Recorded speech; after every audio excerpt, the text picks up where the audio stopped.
Al-masafatu utawi pelakon jarak perjalanan allati kang tuk soru kang kena den kosor kena den ringkes apa as-sholatu sholat fiha ing dalam lati masafa iku marhalatani rong marhalah. Dadi kowe lunga oleh ngosor sholat kowe nek lungamu wis ana rong marhalah. Santrine takok, Pak Ustaz, rong marhalah niku pinten? Jutokan takok ae. Rumokke dhisik iki lho sarahe. Bukane sarah, andalane Ustaz kan sarah, ra paham ya wis pokoke sarah.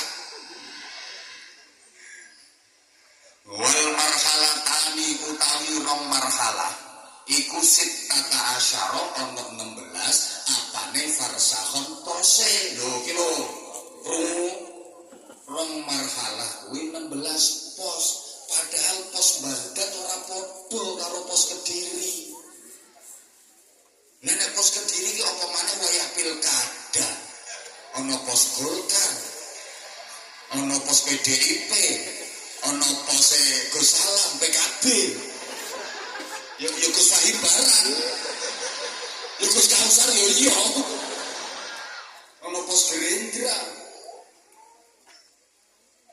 Tapi nyatane santrine yang panggah oleh barokah. Allahumma sholli ala Muhammad. Masya Allah, kula niku bingung.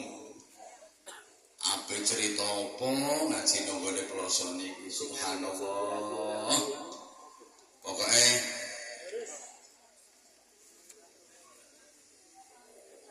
pondok pesantren itu merupakan solusi di saat pilar-pilar utama pendidikan di Indonesia ini mulai kehilangan fungsi.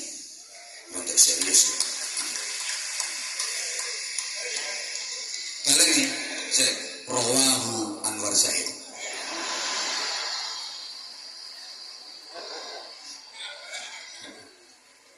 Iki kok mesti tiga status karo Gus Kausar. Di saat pilar-pilar utama pendidikan di Indonesia ini mulai kehilangan fungsi, pondok pesantren adalah solusi. Apa pilar-pilar utama pendidikan? Setidaknya ada 3. 1, sekolahan. 2, lingkungan masyarakat. 3, orang tua. Ini 3-tiganya sudah mulai kehilangan fungsi. Pertama, sekolahan.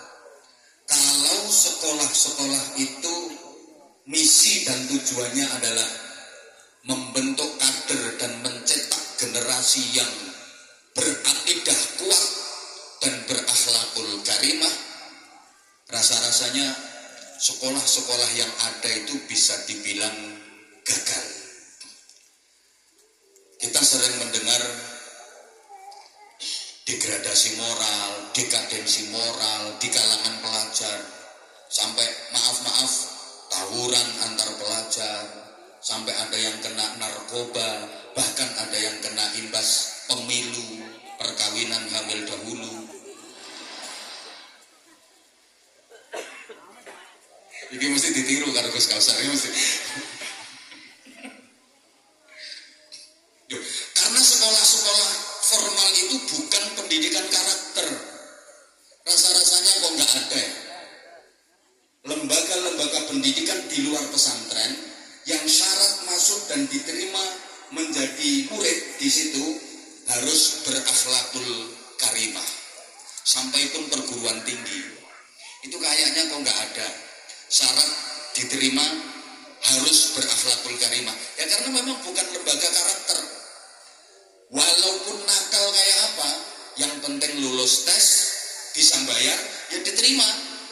Walaupun dia, maaf-maaf, suka balapan liar, kerjaannya mendem,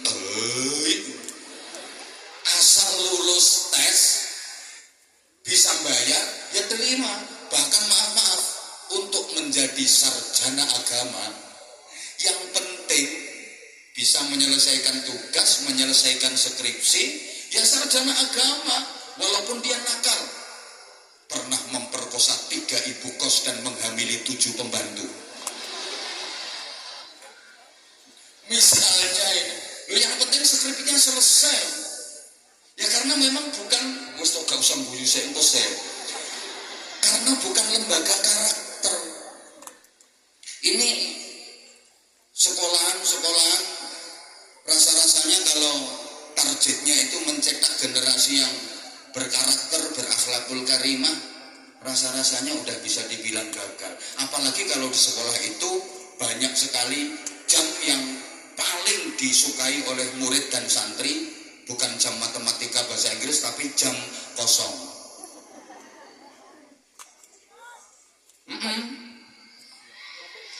Jadi ini kegagalan fungsi sekolahan, terlebih di era digitalisasi. Kalau nggak difilter dengan baik, HP yang sering disebut dengan setan gepeng, setiap tangan sudah pegang, ini dampaknya luar biasa. Indonesia ini peredaran HP itu 4 kali lipat jumlah penduduk. Ngeri. Kalau nggak difilter gawat. Sekarang banyak anak-anak yang udah keranjingan judi online, ngeslot, bahkan ada yang sampai terlibat prostitusi online. Loh bener, ini dampak negatifnya HP. Jahatnya HP itu sampai di kalangan kiai itu susah dibedakan antara mana yang kiai dan mana yang bukan kiai. Kalau kiai dulu itu tangannya masuk saku, ditarik keluar seret ngelewer tasbih. Kiai dulu. Kiai sekarang tangan masuk saku, ditarik ngelewer, yang keluar apa?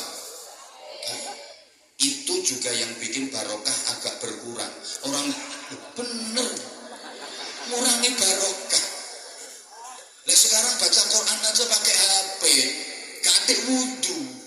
Kalau orang dulu kan pegang mushaf, wudu dulu, wudu. Nah wudu itu barokah, wudu itu ibadah.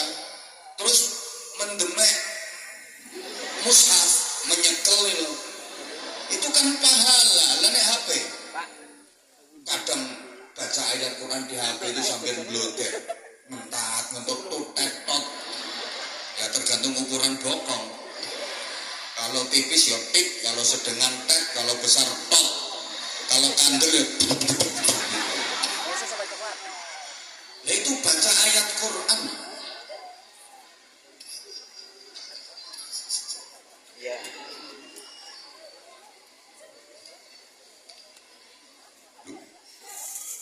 Masyarakat Indonesia itu termasuk gila sama HP. Jumlah penduduk dengan HP itu lebih banyak HP 4 kali lipat. Bahkan kabarnya di Indonesia demit itu nyekel HP.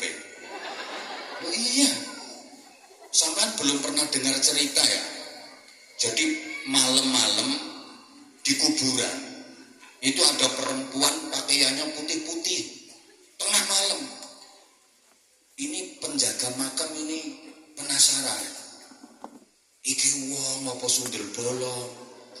Didekati ya mang penjaga makam itu kendel-kendel.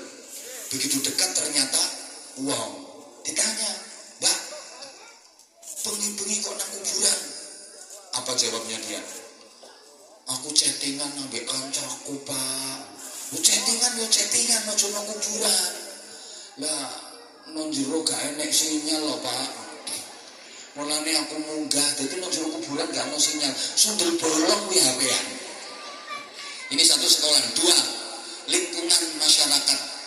Rasa-rasanya lingkungan masyarakat kita saat ini sudah tidak kondusif untuk bisa memupuk, kembangkan anak-anak kita dalam hal pendidikan. Saya ulang, lingkungan masyarakat kita sekarang itu sudah tidak kondusif untuk menumbuh kembangkan pendidikan anak-anak kita. Beda sama zaman dulu. Ya adik-adik santri sampean belum lahir. Zaman dulu itu di lingkungan masyarakat namanya khataman Al-Quran itu hampir tiap minggu terdengar. Tiap malam Jumat, malam Senin itu baca maulid. Dibai al-Barzanji, orang dulu bilangnya dibaan, berzanjen, serokolan, karena di situ ada asrokol badru itu serokolan. Yang apa? Sekarang kan udah hampir senyap. 10.000. Budaya Islam seperti itu. Benar ya. Ya wes pada meneng bingung aku. Lingkungan masyarakat kita itu sekarang sudah terkontaminasi dan udah kena polusi yang lebih ke arah duniawi. Kalau dulu habis maghrib di perumahan-perumahan itu terdengar orang gremeng-gremeng baca Al-Quran. Sekarang kalau habis maghrib itu yang ramai orang tiktokan. Betul? Maka sekali lagi lingkungan masyarakat kita udah nggak kondusif. Sepi saiki. Masjid makin gede tapi jamaahnya sepi. Kalau zaman dulu masjid kecil, musola kecil, jelek, tapi jamaahnya selalu penuh. Saiki iki ada yang membangun masjid kegeden. Kebesaran masjidnya gede, jamaahnya itu satu soft itu nggak penuh. Akhirnya masjidnya lodok. Padahal pokoknya lodok itu enak sih ngepres.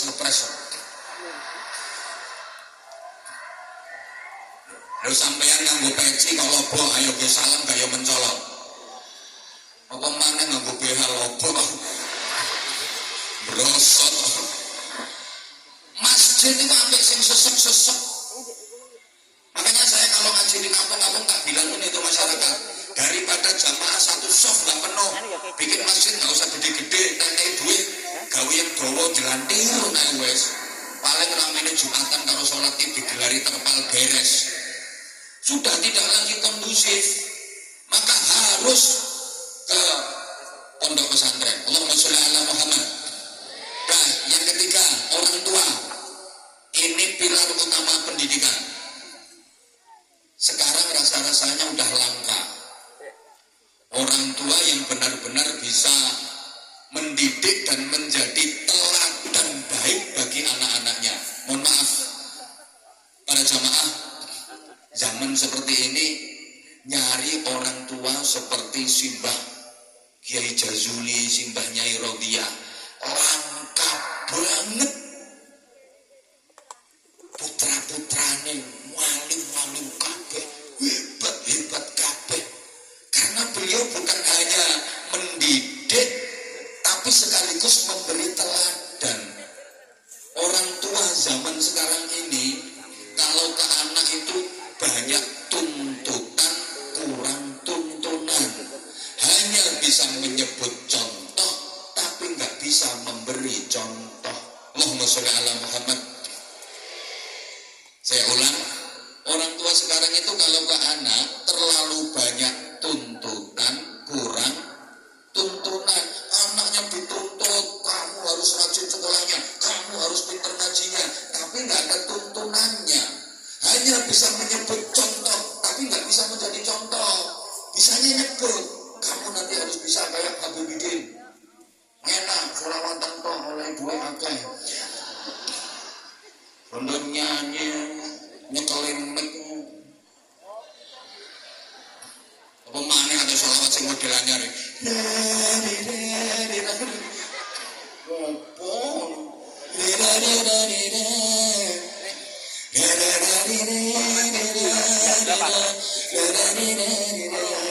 Sama. Nek kono kuwi lho Ki, Afi. Sampeyan ora dicatet selawat. Nek sampeyan Allahumma sholli ala sayyidina sama malaikat ditulis sholawat. Sampeyan subhanallah walhamdulillah wa la ilaha illallah ditulis zikir kalimat thayyibah. Nek sampeyan kok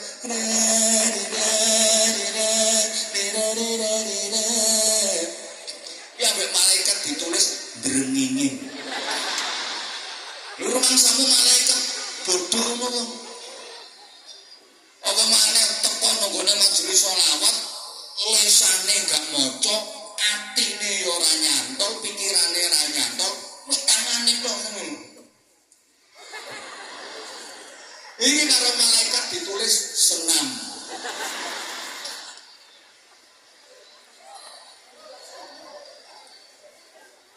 Rumangsamu sing tekan ning kene iki terus oleh syafaat kabeh. Genah men. Malaikat goblok kok piye? Apa maneh ning mburi bet-bet gendera. Padahal fotone Habibidin ya. Lha bocah-bocah ki ra mikir mumet ki sirahe. Diumet-umet ning ngono kan. Waya selawatan gak melu maca malah joget-joget, antek nyunjuk-nyunjuk ngene. Ini karo malaikat jadi tulis ngedance.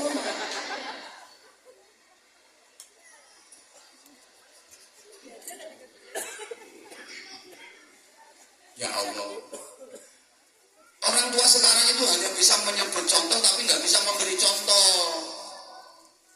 Weh kudu iso kaya Gus Kausar. Ngalim. Ini. Tapi nggak dikasih contoh. Gitu loh. Sehingga orang tua sekarang udah apa ya namanya kehilangan fungsi. Anak dulu itu kalau sama orang tuanya takut manut-manut pol karena orang tua dulu api-api. Ya Allah. Lah sekarang itu saya sering dengar ungkapan kayak gini, orang tua marah-marah ke anaknya, bocah saiki anak saiki ora gelem manut wong tua, bocah saiki ora kena dituturi wong tua. Ini salah besar omongan ini. Yang bener omongannya gini, wong tua saiki ora iso didik anak, wong tua saiki ora kena dicontoh anak. Itu sing bener. Iya. Kenapa anak dulu rajin-rajin ke masjid? Sampai saya aja dulu waktu kecil sering tidurnya di masjid. Ya karena orang tua saya rajin ke masjid. Belum laris bahkan masih jemburis. Orang tua dulu itu kalau ke anak ya, misalnya dengar azan maghrib, Allahu Akbar, Allahu Akbar.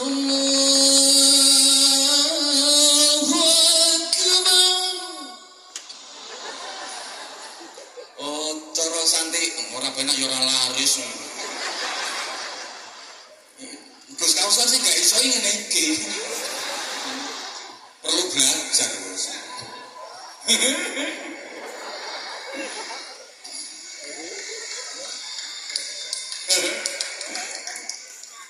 Enak banget.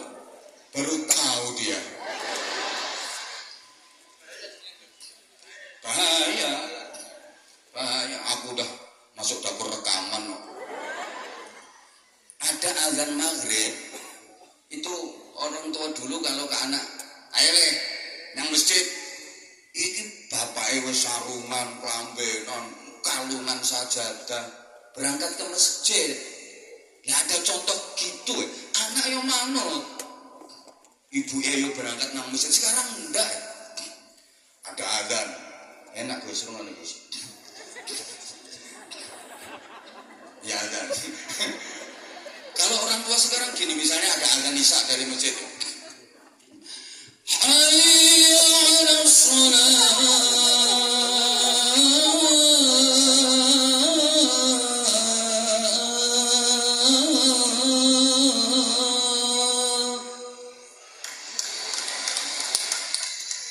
Enak. Cah kene.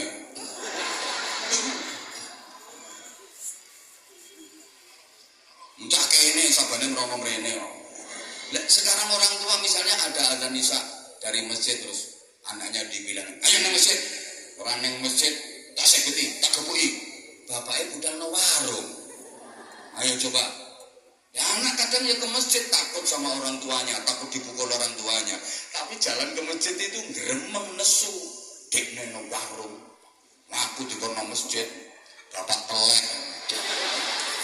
Jadi sampai ada bapak ditelek-telekkan sama anak, ya salahnya bapaknya sendiri. Anaknya itu nggak sadar kalau dia itu ternyata anaknya telek.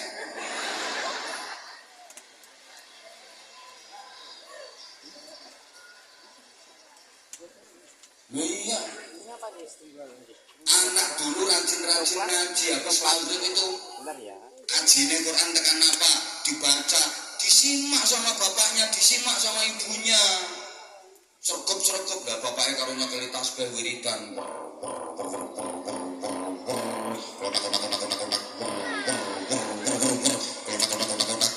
Wiridan sulastri sumiyati. Maka anak dulu kalau habis maghrib itu yang ngaji Quran ya belajar. Lah ibu zaman sekarang habis maghrib tiktokan ya. Itu loh, orang tua udah nggak kondusif. Sehingga gini, dulu ada anak nakal dibilangin, ayo terus nih nakalmu, tak kandake bapakmu. Wedi. Kenapa? Bapaknya apik. Ayo nakal tak kandake makmu, tak kandake ibumu. Wedi, takut.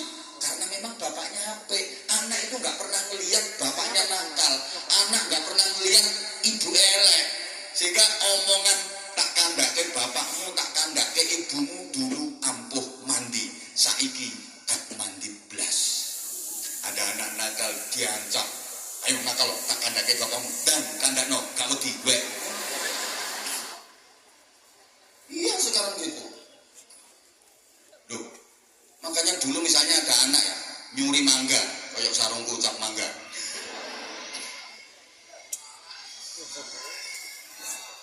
Kok iso iklan gitu? Memang sarungku cap mangga. Ada anak nyuri mangga, udah mentingkring di atas. Terus ketahuan sama yang punya. Ayo orang mudun, tak kandake bapakmu. Biasanya dihitungi. Siji,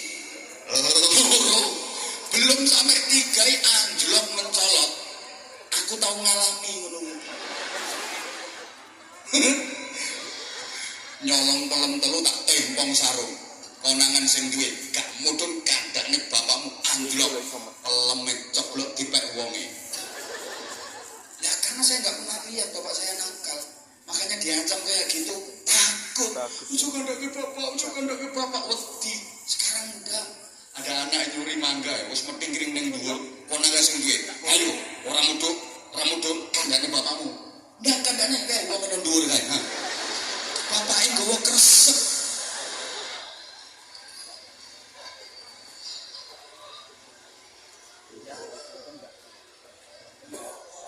Gitu.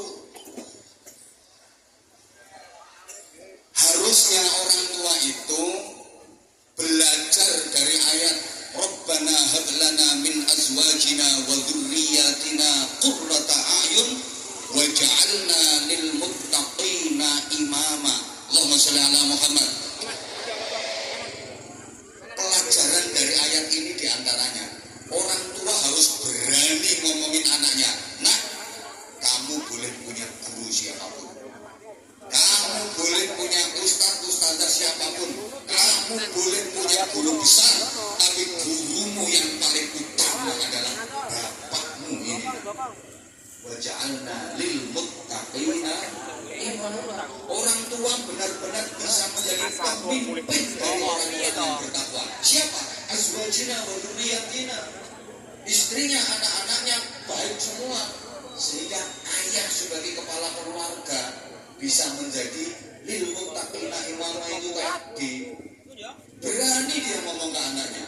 Kamu boleh punya guru siapapun, bahkan kamu boleh punya guru besar, tapi gurumu yang paling utama adalah bapakmu.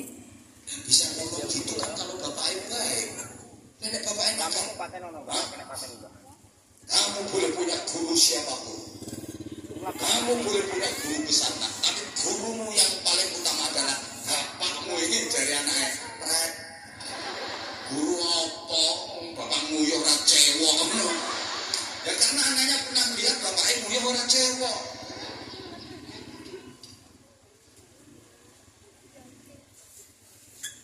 Nah orang tua sekarang nggak berani ngomong kayak gitu. Kalau orang tuanya Gus Kausar berani. Wih, ngaji nek cerita kan keras. Tahu dibentukno sirahe sampai benjol ngene iki ingin tak rumono pas ngaji no Rembang kok nanti kae. Ya di motor nih lho. Ketok bendol. Nah gitu. Karena memang bukan hanya sekedar mengajar, tapi Kenapa, betul-betul Mbak? memberi contoh dan teladan. Nah, ketika 3 pilar utama pendidikan ini sudah kehilangan fungsi, solusinya apa? Pondok pesantren. Kalau ada yang bilang, apaan pondok pesantren itu? Pondok pesantren itu Kacang. Kasih coklat. kuno.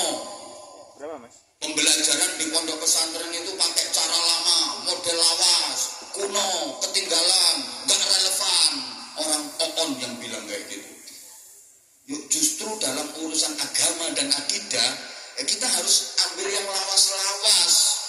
Kita harus ambil yang lama-lama. Kalau urusan liyane sampean opo-opo lan njupuk sing anyar, boleh pilih yang baru. Tapi soal agama, soal akidah, kita harus mengikuti yang lawas. Makanya kalau ada prinsip izin Gus Kausar, Gus Al-Fahim, Gus Salam, al-muhafadzatu 'alal qadimis shalih wal akhdhu bil jadidil aslah. Niki kadose diwalik mawon. Nggih, dadi al-muhafadzatu 'alal qadimil aslah wal akhdhu bil jadidis shalih. Jadi kita mempertahankan, melestarikan amaliyah dan tradisi lama yang jauh lebih baik daripada yang baru-baru ini. Tapi kita tidak menutup ruang dengan mengambil hal-hal baru yang masih baik. Jika dibanding dengan yang lama masih jauh lebih bagus yang lama. Apalagi urusan agama, urusan akidah. Apian sing lawas tinimbangane sing anyar. Allahumma sholli ala Muhammad. Jadi prinsip tadi kalau dibalik juga boleh-boleh saja. Kita mempertahankan dan melestarikan amaliyah serta tradisi lama yang lebih baik jika dibanding dengan yang baru. Tapi kita juga tidak menutup ruang untuk mengambil hal-hal baru yang masih baik, yang dianggap baik. Urusan agama, urusan akidah tetap apik sing lawas. Al-fadlu lil mubtadi wa in ahsanal muqtadi. Keutamaan tetap bagi pendahulu, perintis, muassis, walaupun generasi penerusnya, generasi-generasi berikutnya lebih baik. Nilai keutamaan tetap bagi pendahulu. Halo? Halo? Dilanjut apa langsung sholawatan lagi? Oke, izin ya Habib ya.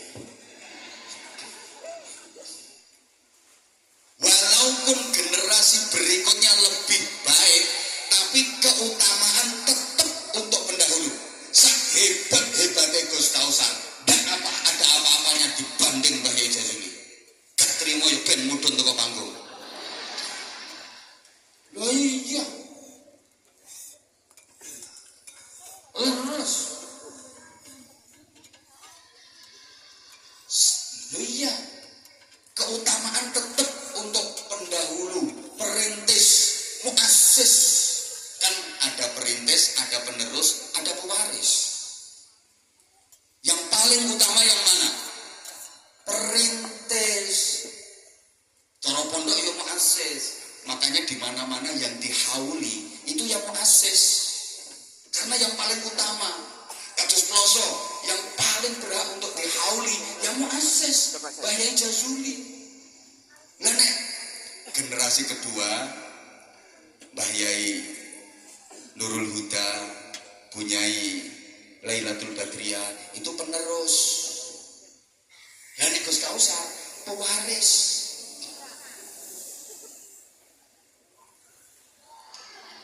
Pewaris besar. Makanya rata-rata sing dihauli niku perintis. Lah nek pewaris sih paling yo sok nek wis meninggal dunia. Ya kan yo mesti meninggal dunia.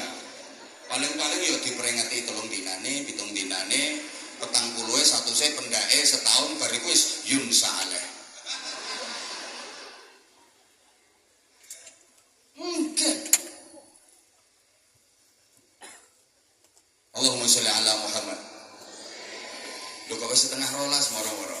Ndak apa-apa nggih ditambah dikit nggih. Niku kula tak cerita-cerita masalah pondok mawon. Niki soale manggene tenggene pondok nggih. Cerita mangke cerita masalah ngaji wis malah masalah ngoten-ngoten niku mawon. Gini. Allah Subhanahu wa taala dalam mengajar dan mendidik manusia itu pakai dua cara. Adik-adik santri tentu tahu wahyu pertama yang diturunkan Allah melalui malaikat Jibril disampaikan kepada Rasulullah itu Iqra bismi rabbik. Iqra itu dimensi intelektual. Bismi rabbik dimensi spiritual. Understand? Enggak ngerti ya wis pokoke yes ngono lho. Minimal aku lego. Understand? Oke, jadi Iqra itu dimensi intelektual, bismi rabbik dimensi spiritual. Iqra enggak boleh lepas dari bismi rabbik. Dimensi intelektual ini harus ditopang dengan dimensi spiritual. Ilmu pengetahuan ini harus disandarkan pada nilai-nilai keimanan. Ini betul saged dipisah. Oke, ayat berikutnya ada alladzi 'allama bil qalam 'allamal insana ma lam ya'lam. Jadi 'allama bil qalam ini Allah mengajar manusia dengan pulpen. Adik-adik, yang disebut pulpen, tapi yang dimaksud adalah hasil dari pulpen itu. Apa hasil dari pulpen? Ya Allah, bagus-bagus, ayu-ayu kok budek ya. Hasil pulpen itu apa? Tulisan. Apa tulisan Allah? Ya ayat-ayat Allah. Ada berapa? Ada dua. Ada ayat kitabiah yang tersurat namanya Al-Quran. Ada ayat kauniyah yang tersurat fenomena alam dan jagat raya semesta. Ini ayat-ayat Allah yang juga harus kita baca. Jadi allama bil qalam, Allah mengajar manusia pakai pulpen. Yang disebut pulpen, tapi yang dimaksud adalah hasil dari pulpen. Dari pengajaran allama bil qalam lahirlah orang-orang pinter, intelektual, ilmuwan. Kemudian yang kedua, allamal insana malam ya'lam. Allah mengajar manusia dengan cara yang tidak rasional. Ini orientasinya adalah al-hidayah wal hikmah wal barokah. Perhatikan keselarasan antara pikiran, perasaan dan tindakan. Akal, moral dan mental. Al-hidayah, al-hikmah wal barokah. Akal, moral, mental secara terpadu ini tidak dimiliki oleh lembaga apapun, lembaga manapun selain pondok pesantren.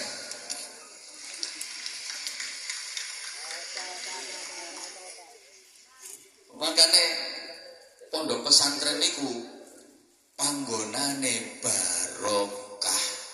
Sing penting niki pokoknya mangke sampeyan ngajine tetep wajib mempeng. Ora gelem ngaji kok pengen entuk barokah niku ya. Ngajine tetep kudu mempeng. Oke.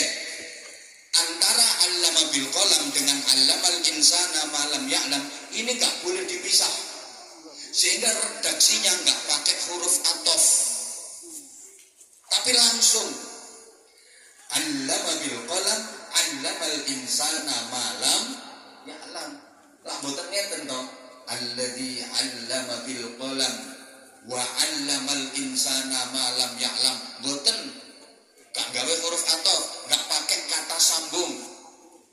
Juga tidak alladzi 'allama bil qalam summa 'allamal insana ma lam ya'lam. Ndak, tapi langsung 'allama bil qalam 'allamal insana ma lam ya'lam. Ini namanya